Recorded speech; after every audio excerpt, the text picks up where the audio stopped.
Sudaralun, warga dalam jumlah banyak dikerahkan untuk pembersihan rawa di lokasi hilangnya perampok bersebo di Ujung Kalak, Kecamatan Johan Pahlawan, Kabupaten Aceh Besar, Jumat 20 November 2020 hingga menjelang maghrib. Para warga secara perlahan-lahan menggeser enceng gondok menariknya ke tepi rawa. Kedalaman air sekitar 1 meter lebih itu membuat warga harus ekstra hati-hati guna menghindari ranjau di dalam air tersebut seperti paku, pecahan kaca, dan duri lainnya.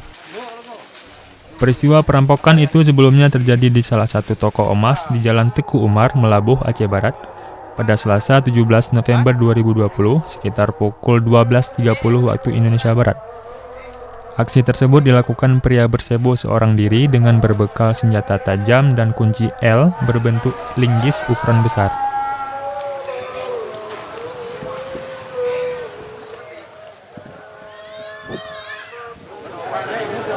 Ya, malam dibuang. Tinggal pindahin aja kan bisa.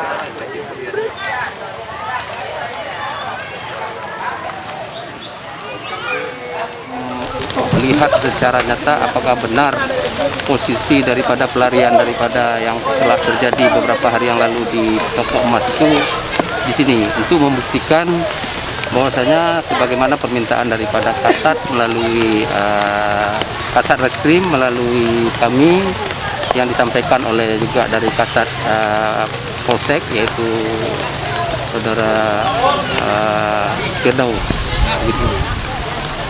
Ini Prosesnya pencariannya seperti apa? Proses pencariannya maksudnya membersihkan lokasi kolam yang ada di seputaran yang telah ditandai hari ini itu untuk membersihkan, untuk melihat apakah benar itu yang lari itu ada di dalam posisi kolam tersebut. Sudah berapa lama dan bagaimana hasilnya?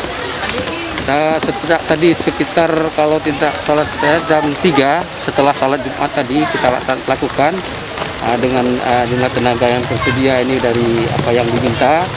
Ini sampai dengan saat ini sudah lebih kurang jam 6 lebih kurang, ini belum ada tanda-tanda dan bukti yang dapat kita lihat pada hari ini. Dugaan kita apa ada dia di sini?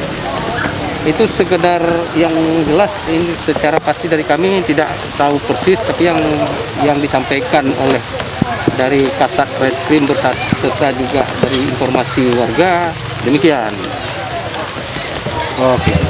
Ini warga semua Pak yang melakukan pembersihan Pak? Ya, yang 5 orang ini anak kita yang tinggal di sini, yang termasuk di tetangga ini, dibantu satu lagi. Apakah ada kendala Pak? Kalau kita lihat ini dalam hal ini pembersihan ini memang kalau kita lihat rawanya ini agak terlalu berat ini untuk diisi secara manual karena sifatnya rumput ataupun eceng gondoknya ini sudah sangat tebal sekali. Nah, jadi mungkin ada agak kendala sedikit secara manual seperti ini. Jadi perlu alat berat. Kita pelakunya tenggelam di sini Pak, ya. Informasi kepada kami juga tidak bisa memastikan. Informasi demikian. Nah, jadi berdasarkan terakhir secara informasi dari warga yang melihat itu hilangnya di posisi yang dilakukan pencarian hari ini. Pak, kalau hari ini tidak ketemu itu gimana Pak? Apa bakal dilakukan pencarian ke besok? Itu yang lebih tahu nanti kita menunggu petunjuk nanti dari kepolisian. Dari Aceh Barat, Sa'adul Bahri, Serambi On TV.